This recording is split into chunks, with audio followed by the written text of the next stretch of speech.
level on you guys. Okay. And we're live, so. Check period. Checkity check at a Chinese chicken. No deal. Real deal. Perfect.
I'm too nervous. I can't do this. Hi, folks that are out there waiting. Hello, hello, hello. This is the magic of live internet broadcast. Hi. Brought to you from the basement of the Orlando Sentinel building. I know my kids aren't watching because they got an offer to go swimming today. I mean, swimming or watch this? Okay. What would you rather do if you're a kid? You want to watch Dad talk about college football for an hour, right? Just like at home? Mm-hmm. Swimming's Yeah. overrated, kids. Yeah. 15.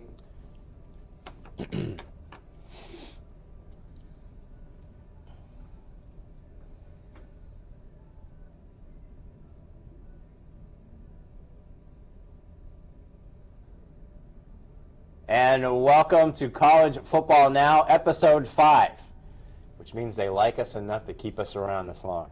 We keep this up and we make it through sweeps week. I think we might actually be able to get syndicated. So Yep. let's keep working. Forget the live band. We're looking for syndication money now. I'm Brant Parsons. With me, as always, Matt Murschel. It is our weekly look back at college football, forward at college football, and the latest news in college football.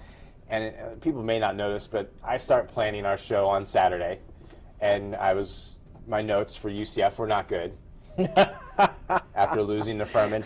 And then as the week goes on, it gets worse and worse. So now we're almost past the point of looking back at a loss to Furman. UCF's first loss to an FCS team since they moved up to the FBS level. They had won 20 straight games, or 20-0 against FCS teams. They lost to Furman over the weekend, and it was as ugly as you can expect. It was tough to watch. It was probably tough to be a fan of. And then the news comes out yesterday.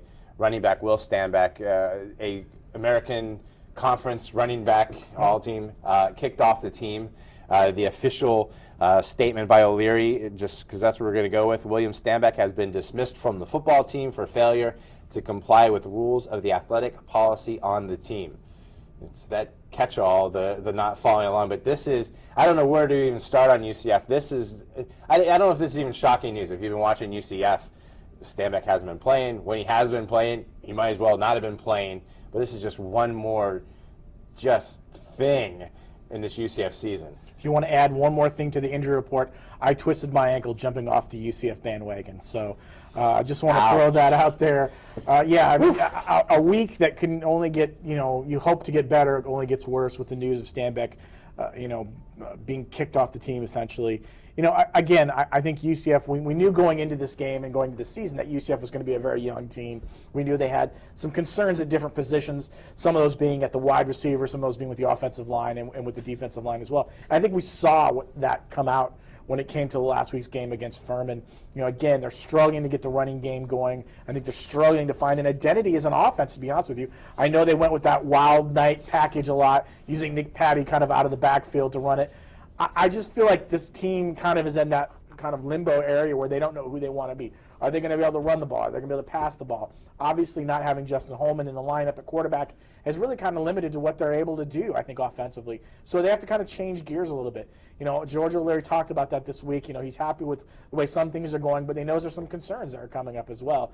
You now go on the road to face a South Carolina team that's very much like yourselves, reeling, coming off a horrible loss against Georgia, is going with their third starting quarterback this season. That's a first that Steve Spurrier said he's never really he can remember having during his coaching career. So, again, two teams that are meeting probably at the worst time, two teams that are really struggling to find their identity, and one of those teams is going to walk away with a loss. If it's UCF, I think you've already hit the panic button twice.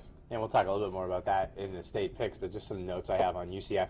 They are number 127 and 127 in total yards per game. They're 127 out of 127 in scoring offense.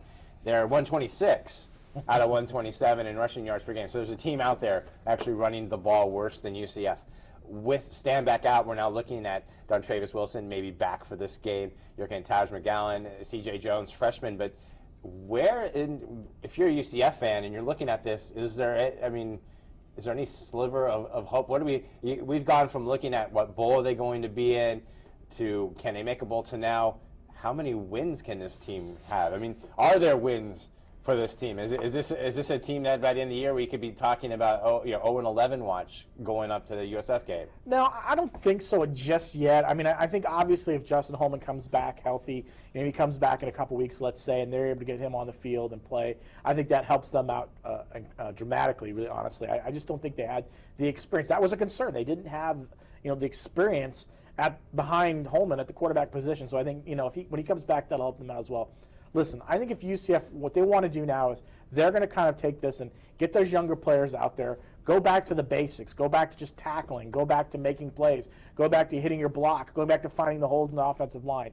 I say it time and time again. They need to focus on this running game. They need to get the running game going as best they can. They need to get some of their other guys to step up at the wide receiver position. Jordan Akins is going to be gone for the year. They need someone else, Traquan Smith, somebody to make that next move and become the elite receiver that they're looking for. I think if they can do that, I think there's going to be a couple wins here or there they're going to get.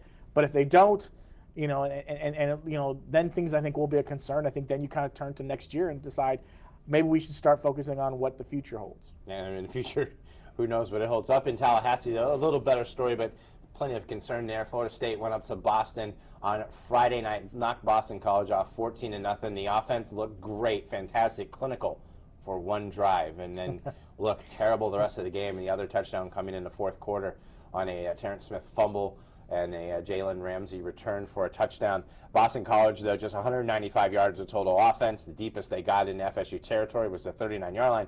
But on the other hand, the BC defense was just as good. Florida State only 134 yards after that first drive that they looked so great on to score the touchdown. Some concerns up there in Tallahassee. Boston College, they're known for their defense. Their run defense last year was number 2 in the country. They showed those muscles. They held Dalvin Cook to 54 yards, take away 2 carries, and he actually had 0.69 yards per carry. This is a guy that last week was our Heisman talk. But Florida State, there was concerns about offense, but there were concerns coming into this year, and they're still there. They're lingering. It's a young offensive line. It's an Everett Golson and as quarterback who hasn't done the turnover bit that everybody was worried about that kind of left him in ill favor at Notre Dame, but he's not looking dynamic leading this team, and the offense looked very bland against Boston College. Well, and I don't necessarily think that falls on so much on Everett Golson's shoulders as it does on the play calling by Jimbo Fisher. I feel like early on especially, I think he's been very conservative with his play calling. I think he doesn't want to put Everett Golson in a position where he feels like he has to carry the weight of the offense this season. And I think early on we've seen that. He's got a guy like Dalvin Cook in the backfield. You turn around, you hand the ball off to him, you let him to do the things that he's good at doing. But Cook was hampered a little bit with the injuries as well. And I think that offensive line struggled against a much tougher defensive line by Boston College. I knew this game would be close. Again, the first road game of the year for Florida State. A lot of these players really, got to get an experience on a Friday night, up there and playing a really good team. I think offensively what Jimbo Fisher needs to do is he needs to just open the game up a little bit, kind of let Everett Golson do some of the things that he's able to do. He's going to throw a pick, people. He's going to turn the ball over here or there once in a while. I think if you give him opportunities, though, to go deep downfield, that's something I felt like in the first 3 games that we haven't seen from this Florida State team that we're used to seeing the last couple of years is an offense that kind of stretches the field. Throw the ball deep downfield. Let him use his arm. Let him use his legs. Let him kind of open things up a little bit, because once that happens, then I think that kind of eases the pressure on the offensive line a little bit and opens up the running game, which I think you can take advantage of as well. So, again, Jimbo needs to just take the reins off the offense a little bit, let them have an opportunity to do some of the things they're used to doing, and hope that we can go from there. Florida State off this week before facing Wake Forest next weekend, so a chance to work on those offensive problems. But the defense has looked, it's a complete opposite of the FSU defense last year. They have been dominating. They have been shut down on all facets, from the line to the linebackers to the secondary. Guys like Terrence Smith, Roderick Hoskins were incredible in this game. Jalen Ramsey is a shutdown a corner as you can have right now in college football. It's kind of a change from what it's been in Florida State, but at some point the defense is they may be asked to do too much. But with the week off, Jimbo gets a chance to kind of settle in and kind of hopefully figure out some of this, right? Yeah, I think that's what, you have a bye week, you get a chance to kind of get your players rested up, get them healthy. You look at the tape, you look to see what some things that are working and some things that aren't working. Because coaches are like that. I mean, I think game-from-game situations, they're willing to try things, and they're stubborn too. They'll keep going back to the same thing if they feel like this is going to help out. But I think in some situations maybe Jimbo will look at it and say, we need to do a better job of this, we need to do a better job of that. We know Florida State's got a really good secondary with Jalen Ramsey. We know that if they can, as long as the defensive line can get that push and maybe get at the quarterback, they can force some of these turnovers, because I think that's Florida State football, is get those turnovers, take advantage of them, and score some points. They haven't been able to do that in the first couple games. Last weekend in Lexington, Florida continued its dominant streak over Kentucky in less than fun fashion, at least 14-9. It was all about the defense in this game. Patrick Trolls, what happened to him? Kentucky quarterback, just 8 for 24, 126 yards, 2 interceptions, and I think he went like 2.5 quarters without completing a pass in this game. It was something insane like that. UF recorded 6 sacks. They had 10 tackles for loss, totaling 58 yards. The defense kept them in this game. Will Greer struggled at quarterback. Wasn't terrible, wasn't great. 13 for 22 for 125 yards. He did run for a touchdown as part of 12 carries. He looked, to me, by my judgment, too eager to run the ball at times when pressured. But This was a streak that I picked Kentucky to win. Everybody on ESPN Game Day picked Kentucky to win. It was a fashionable pick that Kentucky was finally going to end their streak. It didn't happen. So this, it's almost crazy talking about University of Florida saying a win over Kentucky is a good defining mark for this Jim McElwain team. But this was a defining win for Florida to be able to go in there and be able to pull this off and do it so convincingly, at least on the defensive end. Yeah, I think that was the thing for me is, again, this was really their first opportunity on the road, much like Florida State was. You get on the road under a hostile crowd. It was a sellout game. Again, against a team that right now is up and coming, that, a lot of people picked to really kind of beat them, and you take advantage of it. And Florida did it in typical Florida fashion. They did it with their defense. They were able to hold, Kentucky, Kentucky's offense really to 9 points. They really confused Patrick Tells. I don't think he had a chance really to do much in offensively for the Wildcats. And then I think you look at defensively. I mean, this team just shut them down. I agree with you a little bit when it comes to Will Grier. I still think he's trying to learn the ropes a little bit. I don't feel like he's as comfortable with the offense. I still feel like there's some issues at the running game. I don't, we don't really know what kind of identity this offense has. I don't even think Jim McElwain knows. He was on the SEC conference call today, and he kind of talked a little bit about the identity of the offense, and he's not really sure, I think, a little bit what this is going to be. Is it going to run? Are they going to pass mostly? Are they going to mix it up a little bit? The running game hasn't really been there that we've seen in the last couple of years, so I think there's some issues there as well, and I think when you look at I think this team is right where they want to be, 3-0 going into this Tennessee team. We'll talk more about this Florida team in our state picks section, where they have a big game this week against Tennessee. One last state team look. University of Miami and Nebraska on Saturday. The Hurricanes looked like world beaters in this one.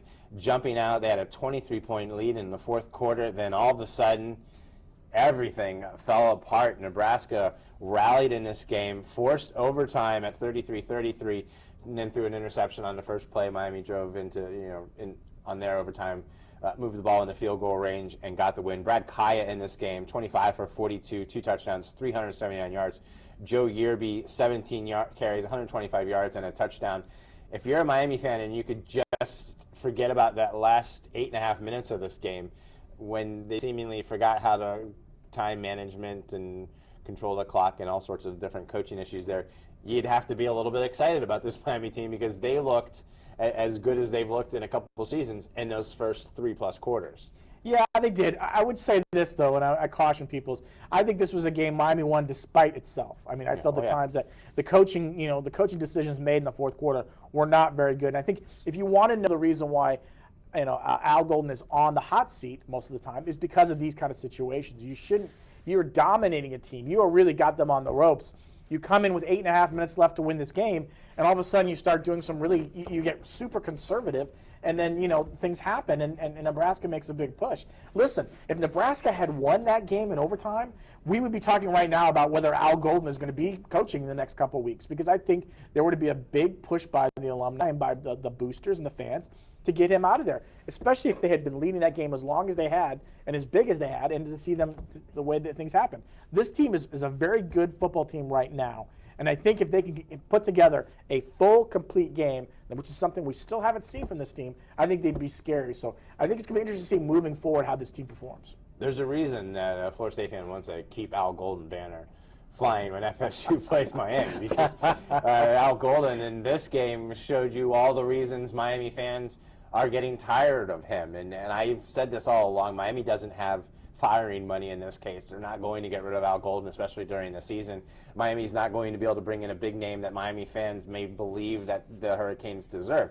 So this is what you have. This is the bed and that you've made Miami. But Al Golden's coaching in the end of this game, just the coaching staff, completely not knowing how to handle the time management and allowing Nebraska to get back in this game. A 23-point lead in the fourth quarter and a big-time program like that should never happen. They got the win. They're 3-0, and you can move on from it. But this was scary watching. And I commend, on the flip side, I commend Nebraska because they could have easily just packed it in. And Nebraska played horribly for 3.5 quarters. They turned it on the last. They really drove it on. And then, of course, Tommy Armstrong makes the incredibly bad interception in overtime that really kind of sealed the game for. And how ironic was it that Corn Elder, a guy named Corn, makes the game-saving interception in overtime to help beat the Cornhuskers. Miami gets the week off this past week. Lots of national topics we want to touch upon. Two big upsets. Ole Miss goes into Alabama and sends the fans home early. In the third quarter, they were streaming, or early fourth quarter, they were streaming out in Tuscaloosa before Alabama came back 2 times. Ole Miss was up by almost 3 touchdowns in this game. Ended up being close. Ole Miss did pull it off. Stanford knocked off USC, and another stunner out there, because you have Stanford, who had lost to Northwestern to start the year. They beat a bad UCF team. I think we can safely say that now. And really coming into this one, USC looked like they were finally back. Of course, Cody Kessler at quarterback, and Stanford, just something about when these two teams play, you get good games. Stanford gets the win. The Pac-12, there's so much going on that. Most of our national picks are Pac-12, but my question on this, and I know the answer, but I'm still going to ask it, is Alabama done? Is this everybody can't wait to bury, the dynasty of Saban and this Alabama team. Does one loss, are they done?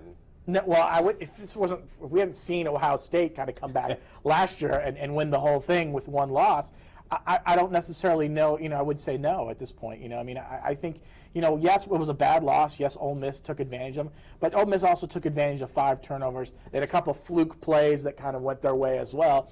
And imagine this: an Alabama team ran 100 plays in that game. I don't think there's ever been an Alabama team ever in the history of that program to run that many plays in a football game. So I think they got away from what they like to do, from what Nick Saban wants to do. I know Lane Kiffin's offense is a little more spread out and the way they do some things, but they want to kind of use that ground game, they kind of wear out teams to get into that third and fourth quarter. I thought one of the things that helped Alabama in that game especially was they went to more of an up-tempo offense in the third quarter, and we saw them start to come back. And we saw Ole Miss players with their hands on their hips, looking kind of tired, and we see them kind of struggling a little bit. I think if Alabama wants to continue success, they go in that kind of route a little bit. I don't think this dynasty is over with. Now, they lose to Auburn, let's say in the Iron Bowl, they lose maybe 2 or 3 games, then you got to start to wonder what's going on. I just think, again, all this stuff happens in cycles, and I think the SEC is in that position right now where you're seeing teams spending a lot more money on coaches, on facilities, recruiting better.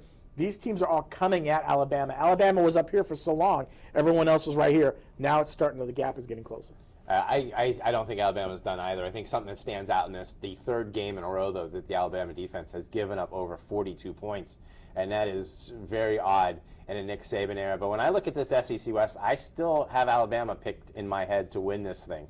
I think that LSU, we'll get into some of these teams. I think LSU has some flaws that can be exploited. I'm not sure Ole Miss is a world beater. It took Alabama to turn the ball over 5 times and 2 fluke touchdowns, and Alabama still was within a score as time went off the clock in this game. So I'm not ready to bury Alabama yet, but as much as people are focusing on the play of the quarterback, on Lane Kiffin's inability to remember that he has Derrick Henry on the team, the defense, I think, is a concern with Alabama going forward, but they're going to play teams that this defense is built to play against better than an Ole Miss team. Yeah, and I think as the season goes on too, I think you're going to see, you're going to see Alabama make those kind of adjustments. Nick Saban didn't become Nick Saban by just letting things kind of fall as they may. I think he's going to focus on that this week. They got Louisiana Monroe; they should easily take advantage of that. But then I think moving forward, I think you're going to see this team probably work a lot harder on defense. A couple other results from Saturday, and I'm going to ask you which one of these you think has the most significance in a national scale. LSU annihilating Auburn, Ohio State struggling with Northern Illinois, TCU struggling again, or UCLA edging BYU. Which of those results do you feel is the most significant? I think the most significant was LSU Auburn. I mean, I think, again, one of the reasons was we got to see Leonard Fournette showcase why he's probably the Heisman favorite, for the next couple weeks. We also got to see LSU make a big statement saying, listen, we needed a big win. We didn't play that first game because of a weather situation, but now we've got a big win against an Auburn team. And number 3 is, I think you look at Auburn, they came in, everyone had them kind of picked in the top 4 as being possible college football playoff contenders. Except us. We did not. And you see how badly they've played, and now it looks like Jared Johnson is done as a starting quarterback. Sean White's going to step in and be the starting quarterback this week. So there's a lot of problems right now in Auburn, and I think that's what we're starting to see, and I think it started to catch up with them a little bit. All right, we should have kept some of that hate mail that we got early on. I still have it, by the way. And if you want to send me more, it's at mmurschel@orlandosentinel.com. People thought we were crazy for where we had Auburn. You know what it's time for? What's time? It is time for the hottest hottest new game show in all of webcasting. Really? Yes, it's called Real Deal or No Deal. Excellent. And what we're going to do is What do I win? We're going to you don't win. You get to do your show with me. Oh, okay. We're going to look at undefeated teams that are in the discussion right now for the playoff, and if we feel that they're the real deal to be in the discussion, or if they'll fall out of the discussion as the year goes on. We're not going to talk about Ohio State. We're not going to talk about TCU. We're not going to talk about Baylor because we've talked enough about those teams. These are teams that weren't in our four when the season started, and they are now. And I'm going to ask you and myself if we feel that they're the real deal, that they're a team that can be in the playoff picture when the season is done. All right, sounds good. We'll start off a team that we've mentioned a few times today. Ole Miss, fresh off their win over number 2 Alabama. They are leading the country in scoring offense. They've scored 64 points a game. Tennessee Martin and Fresno State were two of the teams they beat, but they did score a lot of points against Alabama. Is Ole Miss the real deal or no deal? They are the real deal right here. And I'll tell you why, because they've still got the defense. They have the number 1 players in, I think, 4 or 5 different positions, including at wide receiver, on the offensive line. I mean, and that's another thing. Larry Tunsil isn't even back yet for the offensive line. So when he returns, I think that'll help them out as well. They got the top players. You're looking on the defensive side with Robert Naghichi. Again, I think they are the real deal. I think this team was an impressive win to beat Alabama at Tuscaloosa. Anytime any team can do that, that's pretty impressive. I think as long as they stay healthy and as long as Chad Kelly doesn't suddenly turn the ball over all the time, I think this team can go very far in the SEC West. I say no deal on Ole Miss. And hey, don't get me wrong. Who doesn't love watching Nick Saban struggle on the sideline as he can't figure out how to stop a team? And Ole Miss offense has looked great so far this season. But we've talked about the perils of being in the SEC West, and I think this is a good win. It was a beneficial win for them, though. I don't know that they beat Alabama in a game without a bunch of turnovers. I know that comes with the game, but Alabama, I felt, was the better team on the field. I like this Ole Miss team. I think this Ole Miss team is going to be a 9 or 10 win team, maybe an 11. But I'm not ready to put them in the playoffs. I think they're going to have hiccups. I'm not convinced that Chad Kelly has gotten all of the hiccups out of his system, why he became a transfer quarterback. They've been fun to watch, and we like watching them beat Nick Saban. But I'm saying no deal on Ole Miss. LSU, the Tigers. They did so much hurt to War Eagle that they brought in a new quarterback this week. There are guys that are still trying to tackle Leonard Fournette, and there are some guys that aren't trying to tackle Leonard Fournette, which is a whole other issue with Auburn. LSU, real deal or no deal? I got them as real deal. I mean, you look at Leonard Fournette. I mean, he is probably the number 1 Heisman contender right now. You look at the performance he had, over 200 yards, and that was even just in 3 quarters of play. Really, when he runs now, he looks like a guy who's running downhill, and guys are trying to catch up with him. I think it's a big factor that their running attack ran for almost 400 yards by itself. I know they have some question marks at the passing attack. They haven't really had to rely on it too much. But again, this defense to me with Kevin Steele and Ed Orgeron, I think this defense is really underrated. I think people don't think they're very good. This defense is really good. I think we saw a little bit of that with Auburn. They'll get some tests later on down the road. But for me, they are the real deal.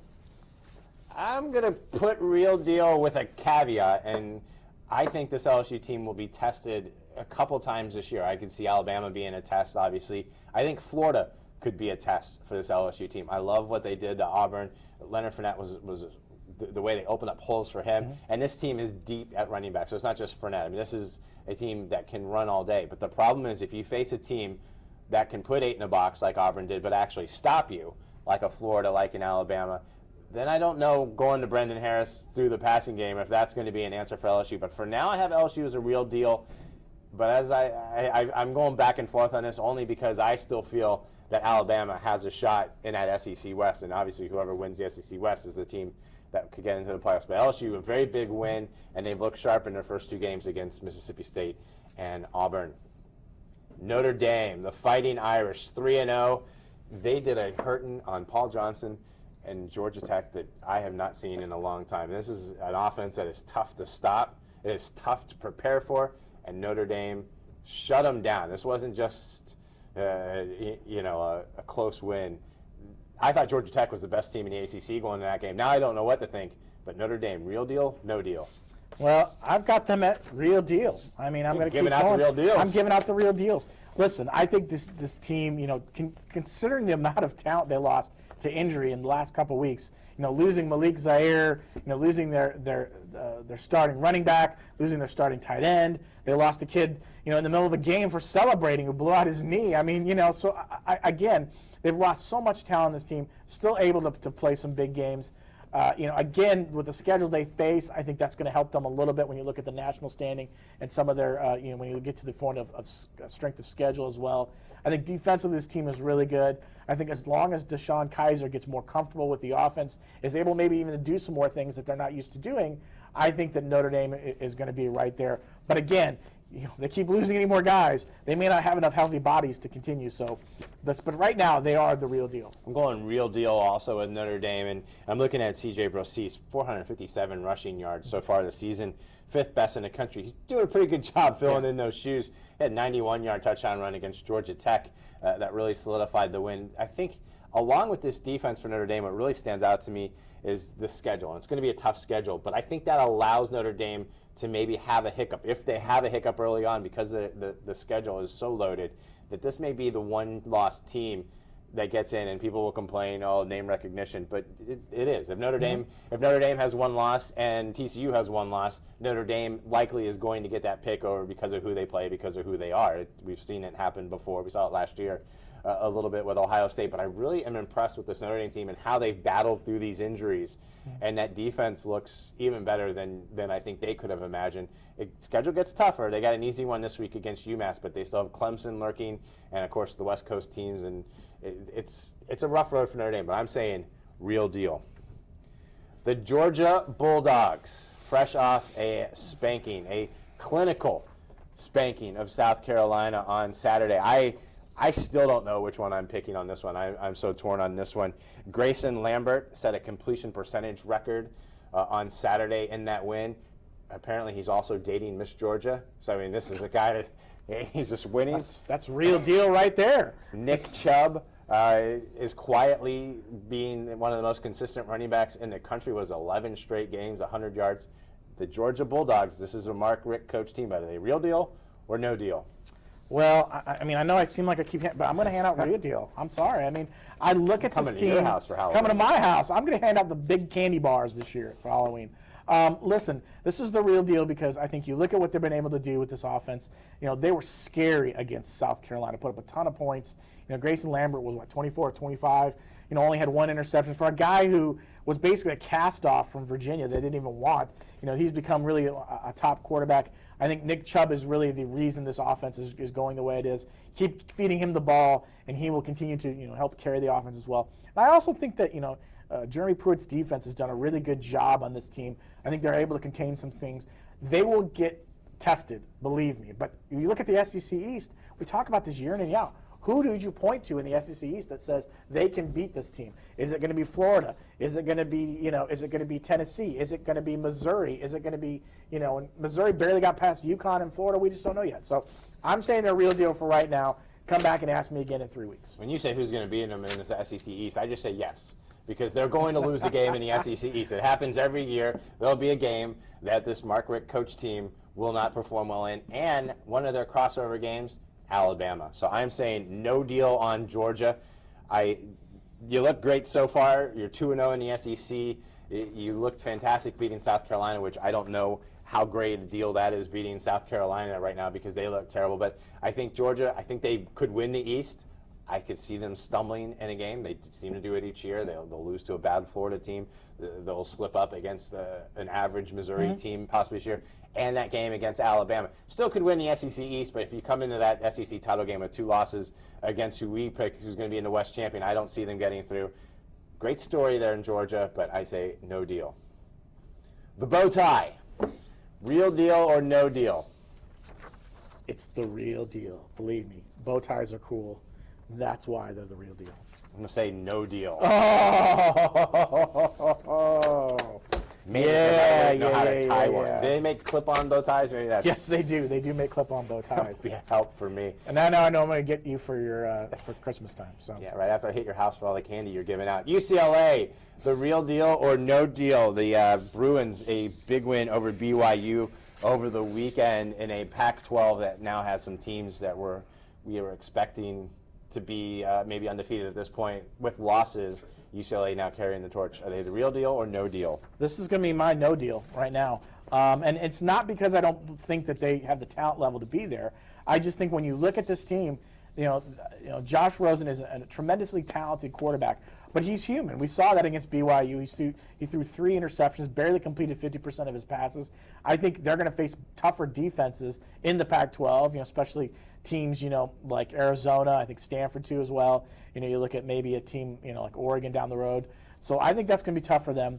I also look at the fact that they've suffered some major injuries. We just found out today that Miles Jack, the talented linebacker, is done for the season after suffering an injury against BYU. So again, they're very thin at certain positions. Ishmael Adams comes back after suspension, so he should be there for the secondary. But I don't think right now that they're the deal right now. I think someone else is going to come out of the Pac-12. I'm going to say real deal, and I'm keeping this. I picked this before the Miles Jack injury info came out today, and it's a little concerning. But Paul Perkins is quietly one of the better running backs that you haven't heard of. He's been carrying this team. And as I look at this UCLA team, it's a well-coached team. I think it's a disciplined team. And in the Pac-12, I think it is opening up, and they have the path right now. And someone from the Pac-12 is going to get in this playoff. I think there's someone from the SEC is going to be in it. Someone from the Pac-12 is going to be in it. Why not UCLA? That's what we got to make a pick. That's right. Clemson Tigers, fresh off their squeaker against Louisville. This is a team that people were talking about heading into the season, challenging the FSU for the ACC title. Is this a real deal or no deal? Well, as much as this can upset me at this point, I've got them at no deal right now. And I know that because, you know, you look at their team and you thought, okay, this is the team that could upset Florida State and win, you know, the ACC Atlantic and win the ACC in the whole. I just don't see that happening right now. I watched them play against Louisville. I thought they played a really sloppy game. I think Deshaun Watson isn't playing up to the level that we're used to seeing him play at. I know he's coming off of injuries as well. And they got some other issues in the defense as well. The defense has played, you know, really well, but I just am not buying it just right now. I mean, I need to see them maybe put together a complete game before I'm really ready to say that they're the big deal. But I think at this point, going into this week, they're no deal. I'm saying no deal also in part because they barely beat Louisville on the week, but I don't see an ACC team being part of this playoff this year. No, I don't either. And you and I agree on that. I don't see an ACC team getting into the playoff. You know, I thought maybe Georgia Tech was a team. Florida State is not convincing of me yet, and neither is Clemson. And so when I look at the SEC and I look at the Pac-12 taking 2 teams, I look at Ohio State, Michigan State as being a team, and then I look at Notre Dame taking a spot. So that would leave ACC on the way out, and it also leaves the Big 12 on the outs, and that leaves us with our final real deal or no deal. Oklahoma got wins over Akron and Tulsa. The come from behind exciting win over Tennessee at Tennessee, where they were down 17 points. Are they the real deal or no deal? Well, I'm going to say real deal, but like you, I'm going to be able to use my caveat card. I think offensively, this team is getting way better under Lincoln Riley. Baker Mayfield jumped into my Heisman watch this week. You know, what a performance! 572 yards against Tulsa. You know, 6 total touchdowns. He's a guy that's really benefiting for being able to run this kind of air raid offense that Oklahoma's gone to. My only concern with Oklahoma right now is defensively, because Tulsa torched them for a ton of yards. You're playing in a conference, the Big 12, where you're going to see lots of points and lots of yards being put up against you as well. So essentially, you're going to have to outscore everybody. I think Oklahoma can do that and can compete, and is much better than they were last year. So that's why I have a real deal with the asterisk caveat right here. I'm saying real deal, and I'm saying Oklahoma's winning the Big 12 this year. I'm not convinced in what I've seen out of TCU. Baylor, I haven't been convinced, and they're a little beat up. Oklahoma, they survived their test against Tennessee. They survived the test against Tulsa. I like what Baker Mayfield is doing there for the Sooners, and I'm saying Oklahoma wins the Big 12, and they are the real deal for me. And that's the end of our... You know who's the real deal? You and I. We're yes, the we real are. deal. And you know who else is the real deal? Your Heisman Watch guy this year, this week, this year too. Leonard Fournette. This is a guy that beat Auburn so bad in this game that there were plays, if you watch the replay, the Auburn guys weren't really even trying to tackle him. It was like, yeah, I'll chase after him and maybe put my hand on him. He dominated Auburn and just really embarrassed Auburn at times.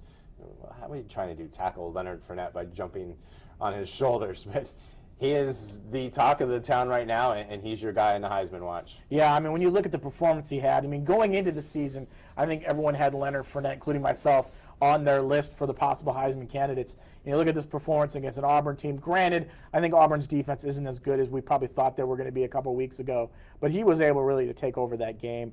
At times when he ran the ball, I don't think defenders really knew what to do. Again, like I mentioned before, it looked like he was almost running downhill, guys chasing after him.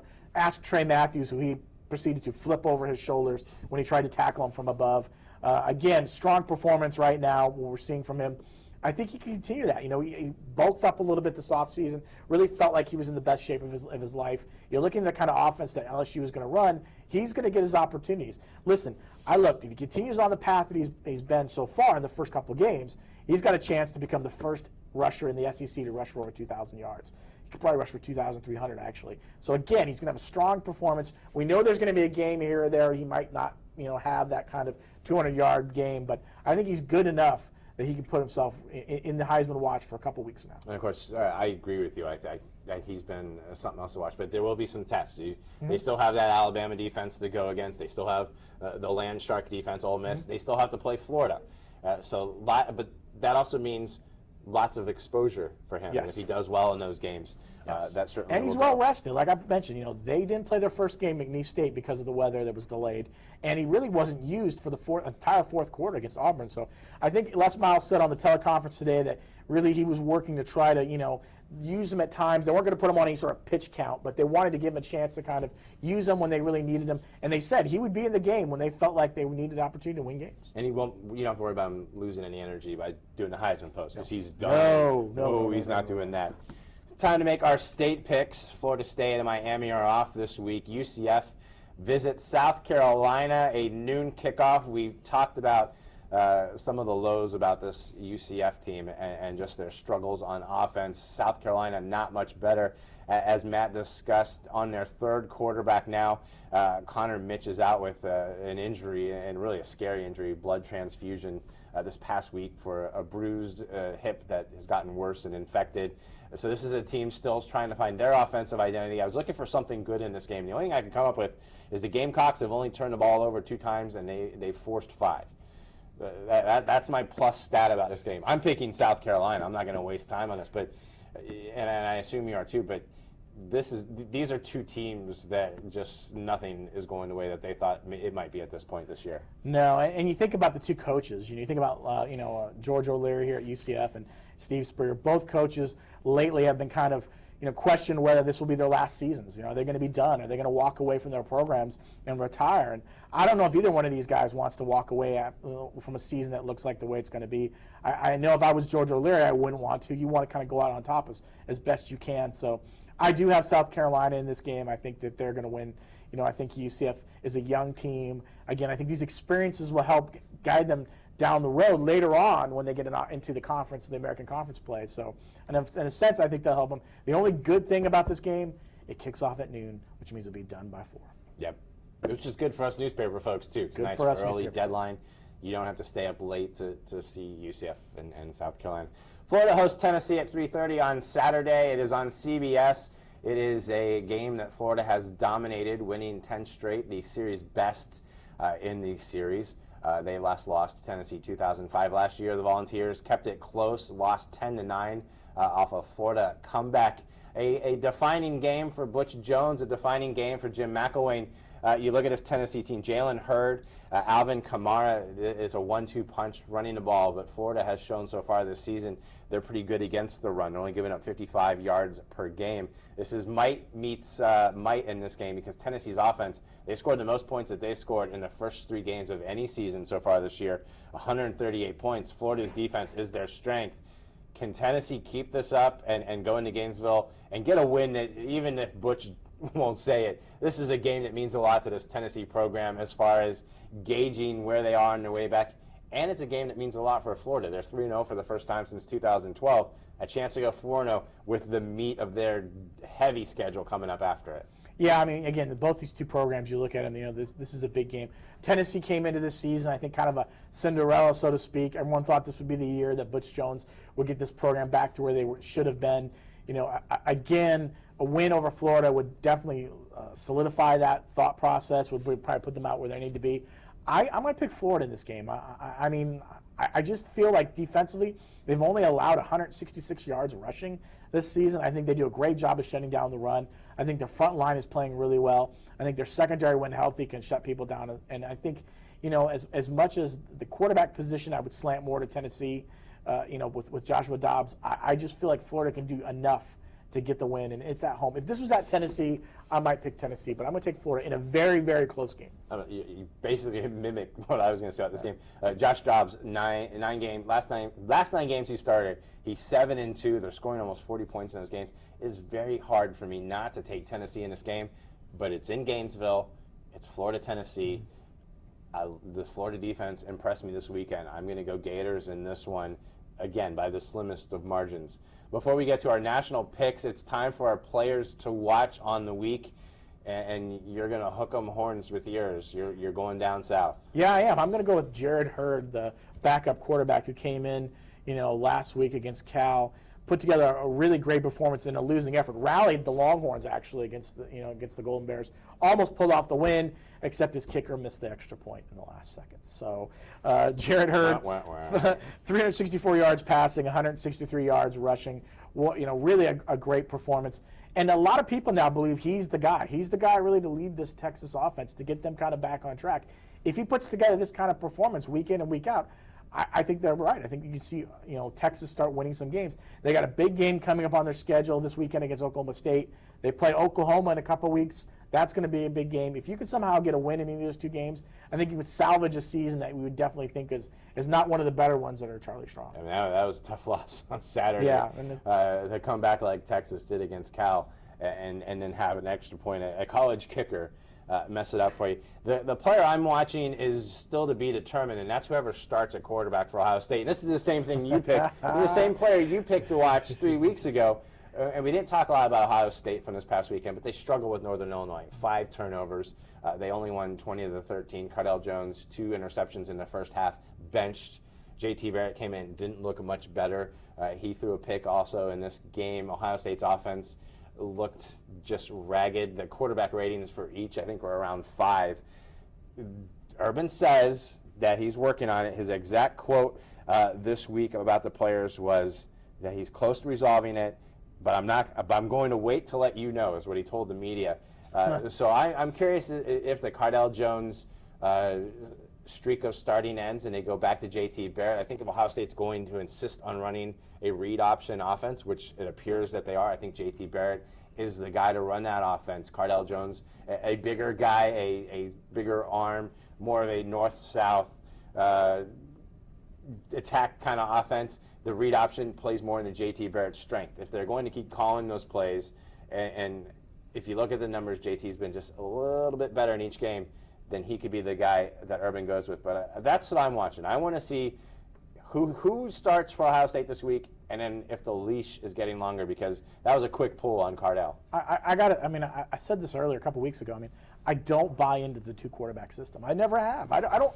Listen, I understand you got 2 talented quarterbacks. And we talked about at the beginning of the year, one of these guys is going to win the job, and Urban was, I'm going to go back. I don't like it. I know he started Cardell the last couple of games, and I know he pulled him because of, he was struggling. But I think you got to come in with a guy from Monday's practice, and he comes in and says, I'm the guy. I'm going to play until something happens, whether I struggle or whether I play, whether I'm. Because what happens is guys start looking over their shoulder. If I make a bad play, is the coach going to pull me and put someone else in? And I think also one of the things we talked about this earlier off camera about the situation is I think Cardell Jones surprised some people last year, the last 3 games. I think that's why he had such a great performance. And I felt like he better fit what Tom Herman was calling the former Ohio State offensive coordinator as plays. As you mentioned, I think now this season, I don't think that's the case right now. I think people know what to expect from him. I would go with JT Barrett. I would also give them a heavy dose of Ezekiel Elliott. And I would let your defense do its job. Yeah, and you touched upon the 2 quarterback situation, and something I think is lost that was brought up by a reporter, because well, we're reporters, we know what we're talking about, and Urban agreed with it. First team reps. And when you're mixing with two quarterbacks, getting the same amount of first team reps, then you're just not getting enough. These college players don't practice as much as you may think they do, and from week to week, there's a very small amount of time that they get to work with the first team offense. And if you're splitting it in half, it's really hard for the offense to build a rhythm. And as many similarities as Cardell Jones and JT Barrett have, there's also dissimilarities. And there are things that are different that the offense has to play differently for each player. And I think when you insist on splitting up those touches, those reps in practice, you're doing a disservice to not just the quarterback, to the offense, because they can't get into a rhythm. And maybe that's what Urban's talking about when he says he's figured it out. He's not going to take, maybe that question from the reporter touched on a nerve that he was already thinking, because I don't think that reporters tell coaches how to handle things. No. But maybe he realizes, you know what? Maybe these guys, maybe I need to give a guy 80% of the reps with the first team, because this offense, it has not looked in rhythm really beyond that Virginia Tech game. It has not looked in rhythm this season. And I would watch too in the next couple of weeks. If Ohio State continues to struggle in these games, don't be surprised to see the voters sway all of a sudden and you see Ohio State drop in the polls. You may even see them drop down to number 2 at some point. A lot of buzz for Michigan State, a lot of buzz for a team like TCU. If they play really well and get some big wins, you can see that happen. And, of course, the last comparison, but Urban Meyer with his Florida team, the year that everything started going downhill, that they were the team like this Ohio State team coming in world beaters. Voters look for every little every little flaw to try and knock you down. And they actually, that Florida team was knocked down to number 2 for 1 week that year. And they didn't lose that week, but they were knocked down because people are looking for a king. So I would not be surprised. The votes are already leaving Ohio State. Will they continue to leave? We'll see what happens down the road. But that's who I'm watching, my player to watch. Our national picks, we have 3 games in the Pac-12 this weekend. The Pac-12 is on stage, and we're going to start off with USC at Arizona State. That's 10:30 on Saturday night. Arizona State actually has won 3 out of the last 4 meetings between these teams. Of course, USC had won 10 straight before that. Cody Kessler, still, despite the loss to Stanford, is top 3 in the country in completion percentage, passing touchdowns, passing efficiency. But ASU has done well against Troy. They've averaged almost 39 points a game, and they have a guy named Demario Richard, which had a big game against New Mexico for them. Arizona State has bounced back from their loss to Texas A&M. Of course, we know what happened in this game last year, the thrills at the end. Is USC bouncing back in this, or are we finally going to see the Arizona State team we thought we were going to see before the season began? I like USC in this game. I mean, I've seen Arizona State play a couple times. Yes, they've won some games, but they haven't looked crisp and clean. They haven't put together, as we talk about, a complete game themselves. I think Steve Sarkisian will get this team to bounce back this week after that bad loss against Stanford. And I think the main way you do that is Cody Kessler. I think you just continue to let him run the offense, do what he has to do. He's really the guy that's going to drive USC to where they want to be. I'm going to go with USC in this game, and really for the same reason that you gave, and that's Cody Kessler. And Stanford, for whatever reason, matches up well, and USC and Arizona State match up well also, and they've had some close games. But I think the difference in this game is going to be Kessler. So I'm going with USC and picking them again, even though they let me down last week. Before we go back to the Pac-12, there's one game outside the Pac-12 of interest. Number 22, BYU at Michigan. It's a 12 o'clock start on ABC. The only other meeting between these two teams, the 1984 Holiday Bowl, that BYU won 24-17 to claim its national title. They haven't played since then. BYU, they played well against UCLA. Of course, they have the win, the last-second wins leading up to that. But the Bruins came back at the end, scored 2 touchdowns to win that game. BYU, they come in, they have Tanner Mangum. He's been playing well, 244 yards against UCLA. Michigan is slowly starting to figure this out under Jim Harbaugh. I think they realize that they actually have to play games. You can't just have Jim Harbaugh and start winning. But they've gotten better. Their defense only allowed 235 yards over the weekend to UNLV. This is I think the big statement game, the first big statement game for Harbaugh. It is a home game in Ann Arbor. It is BYU coming to town. Who you got? I'm going to take Michigan and Jim Harbaugh. I mean, I'm not doing that just because of Harbaugh. But I'm like, listen, what Harbaugh and his staff decided to do was they said, let's get back to the basics. Let's get back to what is Michigan football, which is running it. And I think, and that's what's happened is they put together a solid rushing attack. and they're allowing their defense now to start up and start making some plays. If this game was at BYU, I think maybe I would slant more towards the BYU side. But I think Michigan wins this game. It's a close game, but I think this is a big win for that program. I think BYU, if they had beaten UCLA, maybe then you could think that this game, would get them, because they knew if they would have beat Michigan on the road and they'd beaten UCLA, BYU would probably be a top 10 team right now, but that's not going to be the case. But I like Michigan at this point. It's going to be close, and it may come down to the last quarter, but that's what I think is going to happen. I mean, and Michigan's been running the ball well, and they've been stopping the run well on defense. Boy, this one's a tough one. I'm going to go BYU. I'm gonna believe in Tanner Mangum one more week because he has played well, and he did play well against UCLA in that game. Also, Adam Hine ran the ball well for BYU. This is going to be a letdown game for Jim Harbaugh. I think Michigan's on their way back, but for now, I'm going to go BYU in this one. Go against the grain. Yeah, Against the flow on that one. Utah, number 18, Utah visits number 13, Oregon. This is a Fox national game, 8:45 our time on Saturday night. Utah 1-3 all time against ranked Oregon teams. They've only beat them in 2003. Utah's last win in Eugene was 1994, but this is probably one of the better Utah teams to play Oregon. They have 2 defensive touchdowns this year. Their rushing D has been very strong so far this year. Can they pull off the big win in Eugene against Oregon? I don't think so. I like Oregon in this game. Again, this game features 2 of the better running backs in the Pac-12. You look at a guy like Royce Freeman for Oregon. You look at a guy like Devontae Parker for for Utah. I like Oregon because it's at Oregon, and I think you get a fresh, healthy Vernon Adams possibly coming back off that broken finger. He didn't really play last week against Georgia State, so this gives them an opportunity maybe to try that offense, get that offense out, and see what's going on. Again, I think this will be a close game. I don't see this being a blowout, unless somehow something happens. But 2 great teams. This is the Pac-12. The Pac-12 is all about putting together some good teams, and we're seeing it from Utah, and we're seeing it from Oregon. Yeah, I'm going Oregon in this one. I love Devontae Booker, 4 rushing touchdowns, 346 yards, but I just don't see Utah matching up with Oregon. This is an Oregon team after that Michigan State loss. They're going to be hungry. They're at home. It's Eugene, Outson Stadium. I think it's going to be a less of a close game than you do. I think Oregon wins this game pretty handily, actually. I think they have too many weapons that Utah hasn't seen yet this year. But kudos to Utah for being 18 coming into this game. The final game, the game of the week, UCLA takes their top 10 ranking, number 9 in the country, to Arizona. Bear down to play the Wildcats, number 16 in the country. 8 p.m. start on ABC. UCLA has won 11 straight games on the road. Paul Perkins ran for 219 yards last week against BYU. That's the 12th best in school history. He's the returning Pac-12 rushing leader.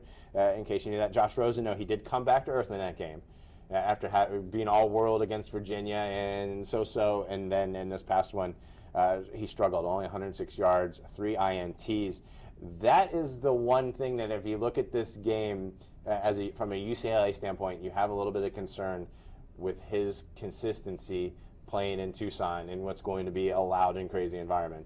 Well, and I think because he's a true freshman, because he's a guy who came in, and yes, he's an early enrollee, but again, there's going to be points in your career, especially in your early first year, where you're going to start, things are going to start to be figured out. Guys are going to defenses are going to look at you and say, okay, now we understand this. We understand what's going on. I think that's what happens. I think that's what we see here. I got Arizona in this game. I think they're going to really kind of handle Josh Rosen. I think he takes a little step back. We saw it last week. I think, again, he continues a little bit here as well. I think maybe Perkins has, rushes for over 100 yards, but I think defensively Arizona does what they need to do. I think they're going to put up a bunch of points if you really see it. Yeah, I'm going to take UCLA in this one, and it's because I believe in the Bruins team, the way they were able to come back against BYU and overcome the adversity that was Josh Rosen and throwing 3 picks and Paul Perkins, and I'm not completely sold on Rich Rod just yet. Yeah. So I'm going to take UCLA in this one and enjoy watching the Pac-12 games this year. That's right. I mean, they talked about it. The Pac-12 really had a strong week again last week. They were 11-1. When you talk about performances 2-3 in the top 25.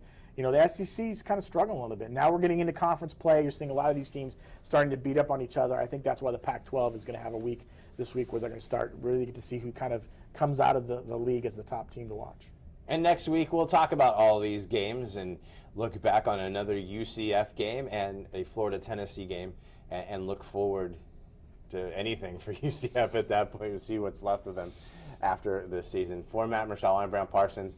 Thanks for watching College Football Now. We do this every Wednesday at 2 p.m. We do it live at OrlandoSentinel.com, and then you can watch it over and over and over and over again, all the way up to the weekend. And you can use our advice. Put it on the loop. Yeah, and you can use our advice to help you in whatever endeavors that you have with college football.